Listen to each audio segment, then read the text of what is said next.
A lot of people spend 40 years asking one question: do I have enough to retire? It sounds like the most important question in the room. Very often it is not. The more important question arrives right after it. What do I need to release so retirement can actually feel like freedom?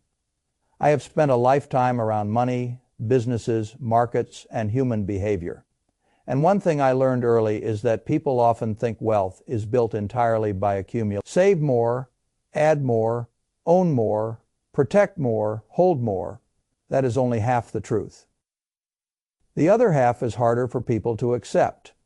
A better life is often built by subtraction, by removing the wrong obligations, by releasing the wrong identities, by refusing to drag an old life into a new season just because it used to make sense. Retirement exposes this better than almost any stage of life. When you are working, extra complexity can hide inside momentum. A large house may feel reasonable because the children are home, the routine is established, and income is still arriving. A second car may feel normal because schedules overlap and commuting absorbs the cost without much reflection. An expensive hobby may seem justified because it functions as a reward for years of discipline. Helping adult children may feel noble because it aligns with instinct, even when it quietly weakens your own future. And a professional identity can feel permanent because other people keep rewarding it. Then work slows or stops. The schedule changes. The paycheck shift time opens up. The old structure is suddenly visible in a new light. That is when many people discover that the real problem was never whether they had enough assets. The real problem was that they were carrying too many things that belonged to the old life. I have seen this again and again. The happiest retirees are not always the ones with the biggest statements. Very often they are the ones who learned what to stop carrying. They figured out the difference between owning something and being quietly owned by it. That difference matters a great deal. A person can be wealthy on paper and still feel burdened every day by maintenance, decisions, obligations, guilt, and noise. Another person can simplify intelligently and suddenly feel richer without adding another dollar. That is not magic, that is structure.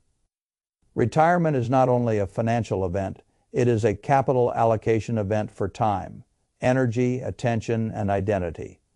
And if you keep allocating those scarce resources to things that no longer serve the life ahead, you can make a very good retirement feel strangely cramped. So if I were walking into retirement or already standing near its edge, I would not begin by asking only what I should buy. I would ask a much sharper question. What in my life once made sense, but now costs more than it gives? That question has enormous value, because the answer usually points to the places where freedom is leaking. The first leak is often the oversized house. Now let me be fair. An oversized house is rarely born oversized. It used to be the family house. Holidays, loud mornings, backpacks by the door, friends in the driveway, and years of memory. It may still be beautiful. It may still sit in a location you love. It may still hold emotional weight. None of that changes the arithmetic. A house built for a family of 5 becomes a very different financial and logistical object when 2 people remain, or 1. I knew a couple who had raised several children in the same home for decades.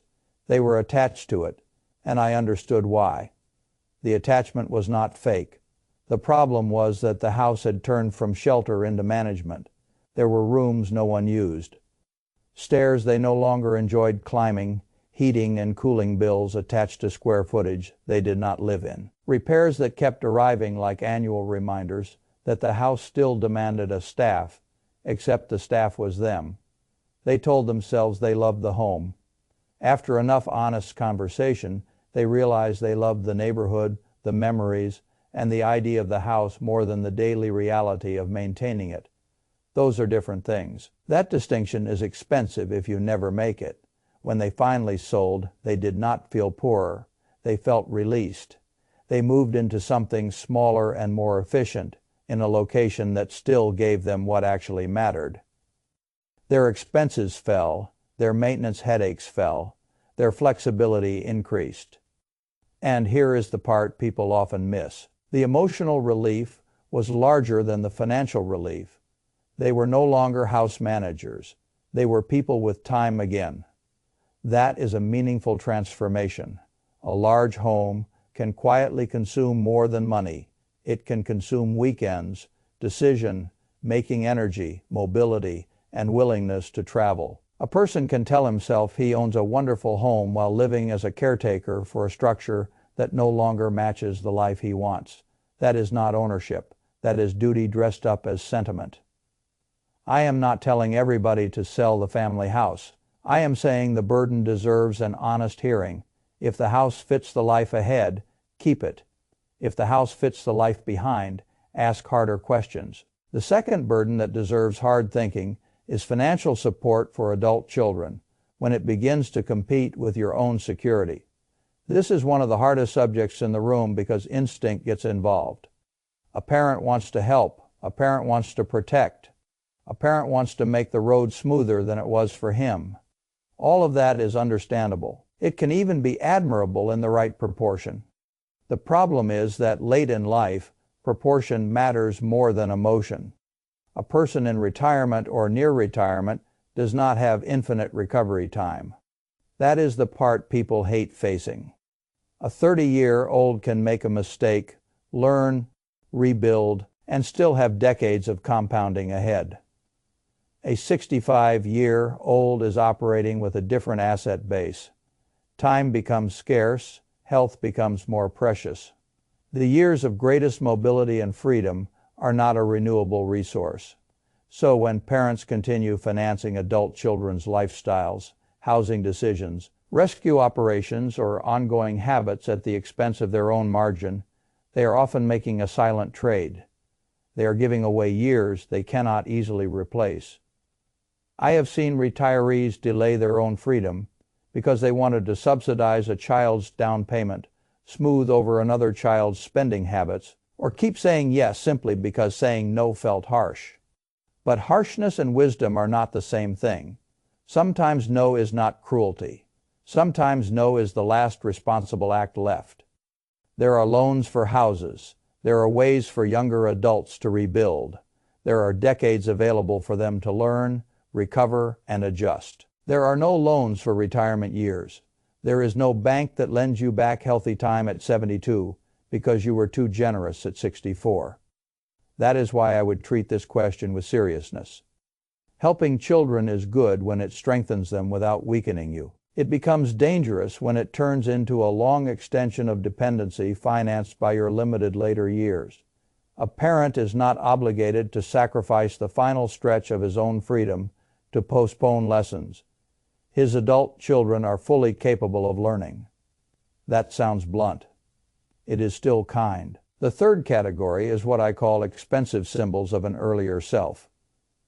These are the toys, collections, machines, memberships, and hobby assets that once fit the rhythm of working life, but now operate more like expensive monuments. It can be a boat, it can be an RV, it can be a storage full of restored vehicles. It can be a club arrangement no longer used.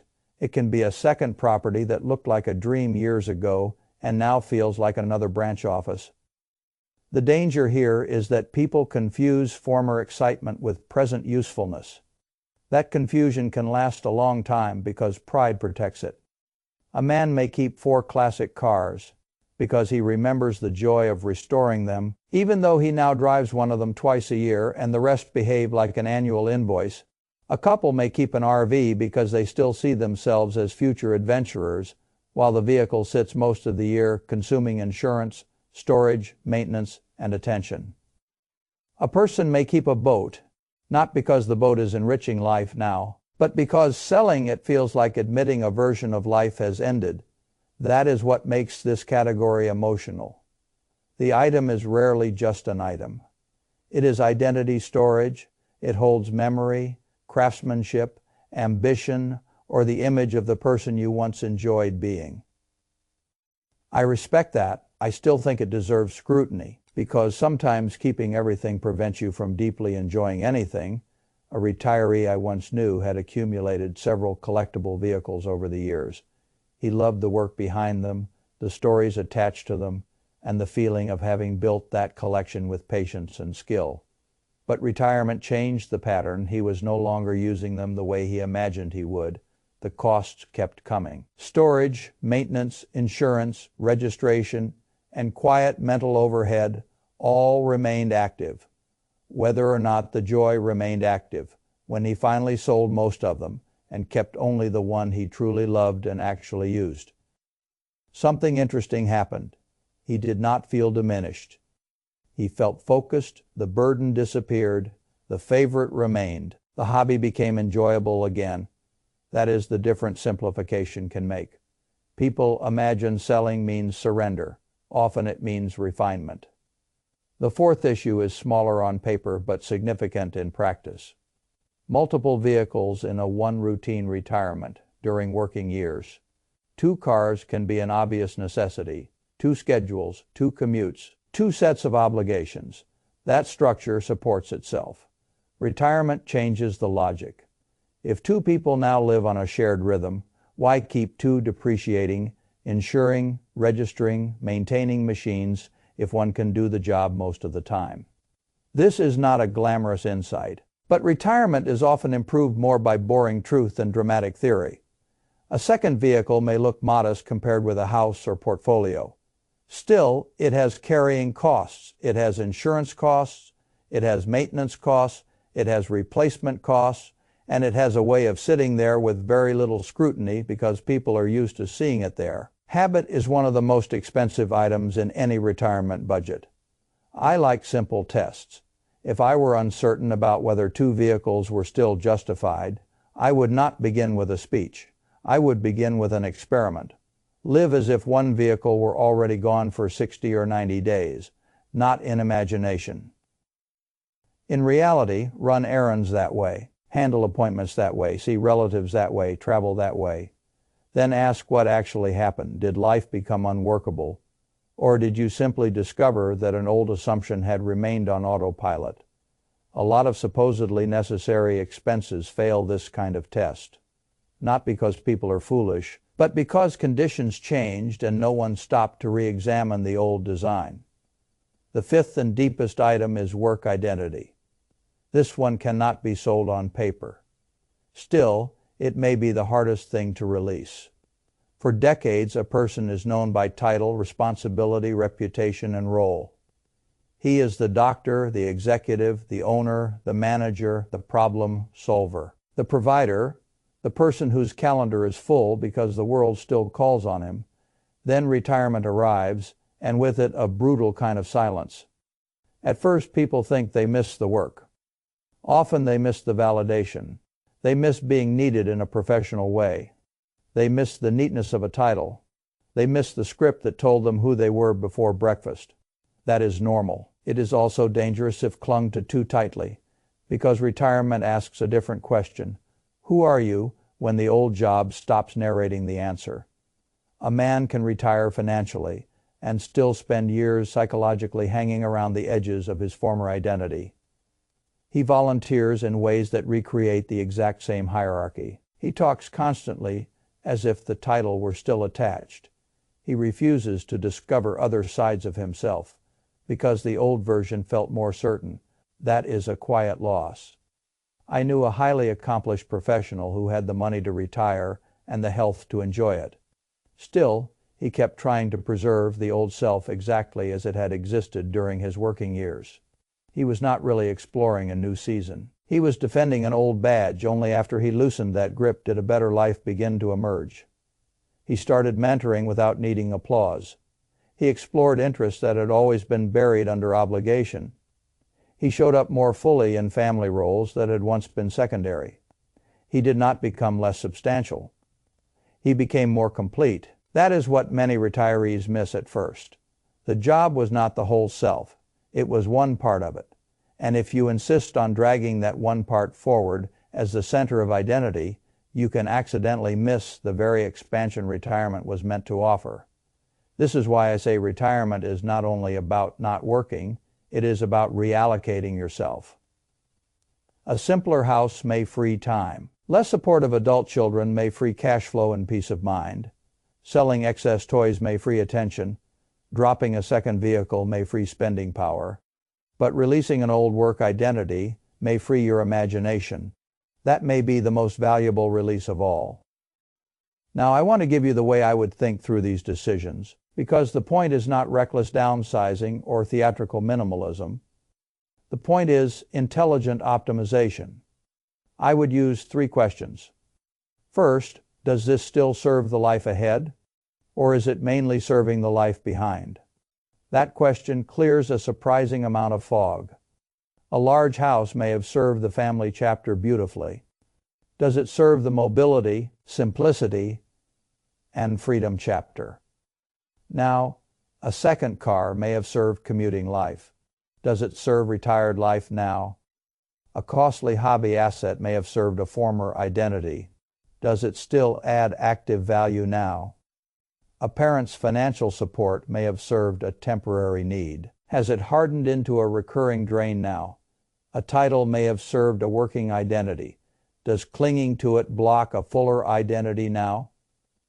The second question is what this thing is really costing. And I do not mean only the direct invoice. People are too narrow when they calculate cost. Direct cost matters, of course: taxes, insurance, maintenance, storage, utilities, registrations, repairs. That is the obvious layer. Opportunity cost matters just as much. What else could those dollars be doing? Could they fund travel, generosity, healthcare flexibility, a stronger reserve, more peace of mind, or a margin that lets you sleep better? Then there is energy cost. How much attention does this require? How much stress rides with it? How much weekend time does it claim? How much of your mind does it quietly occupy? Finally, there is space cost. Does this item or obligation reduce your ability to live where you want, move when you want, or structure your time as you wish? A lot of retirees carry items that are too expensive, not only in money, but in space, mind share, and friction. That cost is real whether it appears in a spreadsheet or not. The third question is what becomes possible if I let this go. This is where the thinking shifts from fear to design. Most people frame simplification as loss. That is backward. The right simplification is a trade. You are not only giving something up, you are creating room for something better. Sell the oversized house, and perhaps you gain travel flexibility, lower expenses, easier living, and less maintenance. Stop subsidizing adult children beyond what is wise, and perhaps you gain confidence, security, and the ability to enjoy your own time without resentment. Sell the unused toys, and perhaps you gain liquidity, simplicity, and renewed appreciation for the few things you truly love. Drop the second car, and perhaps you gain travel funds or just a less cluttered financial life. Release the old work identity, and perhaps you discover a richer self than the title ever allowed. Those are not small gains. Now, if a person is still unsure, I would not force a permanent decision immediately. I like trial periods because they replace fantasy with evidence. Act as if the thing were already gone. Live that way for 60 or 90 days. Use only one car. Ignore the second property. Stop making the ongoing transfer to the adult child for a defined season and study the result. Honestly, live within the smaller space in your mind before you live in it physically. Step away from the old title and see what rises in its place when you stop feeding it. People are often surprised by what these trials reveal. What they thought would feel like deprivation often feels like relief. That is useful information. Relief is a clue. If releasing something makes the body feel calmer and the day feel lighter, pay attention. That is often wisdom speaking before the intellect catches up. I also want to say something important. Retirement is not supposed to become an endless stripping away of joy. That is not my philosophy. The goal is not emptiness. The goal is alignment. Keep what still adds life. Release what only adds burden. Keep what you use, love, and value in the life actually ahead. Release what survives, mainly because habit, guilt, or pride kept renewing the contract. There is a big difference. A favorite car actively driven is different from 4 others sitting like invoices with chrome. A smaller, well-located home that supports your best days is different from a house consuming the best of your remaining energy. Helping a child through a true temporary crisis is different from financing adulthood as a long arrangement. A meaningful part-time purpose is different from clinging to a title because you are afraid to meet yourself without it. Those distinctions matter. People get into trouble when they flatten everything into sentiment. Sentiment has value. It should not control all allocation decisions. I have never believed the point of wealth is to die surrounded by objects that once made sense. The point of wealth, used well, is optionality. It is autonomy. It is peace of mind. It is the ability to spend your remaining healthy years where they matter most. And that is exactly why retirement should be designed with courage. The courage to ask whether the old structure is still worthy of the new season. The courage to stop feeding obligations that no longer deserve daily tribute. The courage to disappoint people who became too comfortable with your overgiving. The courage to admit that part of you has changed and that the change is not failure. That is maturity. The happiest retirees I have known were not the ones who clutched every piece of the old life. They were the ones who became discerning. They knew what to hold close and what to release. They understood that every retained object, obligation, and identity made a claim on finite resources. And in retirement, those resources become more precious, not less. Time becomes more precious. Energy becomes more precious. Attention becomes more precious. Flexibility becomes more precious. That is why clutter, financial or emotional, becomes more expensive. So if I were standing at retirement today, I would not merely check whether the portfolio seems large enough. I would also look around my life and ask what is still earning its place. That is the phrase I like. Earning its place. Is this house earning its place? Is this expense earning its place? Is this support arrangement earning its place? Is this vehicle earning its place? Is this hobby asset earning its place? Is this identity still earning its place? If the answer is yes, excellent. Keep it with gratitude. If the answer is no, then do not let history bully the future. Make the adjustment, do it thoughtfully, do it gradually if needed. But do it, because too many people enter retirement carrying so much of yesterday that they never really arrive in tomorrow, and that is a tragedy. Retirement should not feel like a museum of old obligations. It should feel like the thoughtful use of what remains, the thoughtful use of money, the thoughtful use of energy, the thoughtful use of love, the thoughtful use of time. That is the real measure. Not how much you can keep, how well you can live. In the end, the people who do this best understand one thing deeply. There is a difference between what you own and learn that difference before retirement if you can. Learn it in retirement if you must. But learn it, because once you do, simplification stops feeling like loss. It starts feeling like the first honest expression of freedom.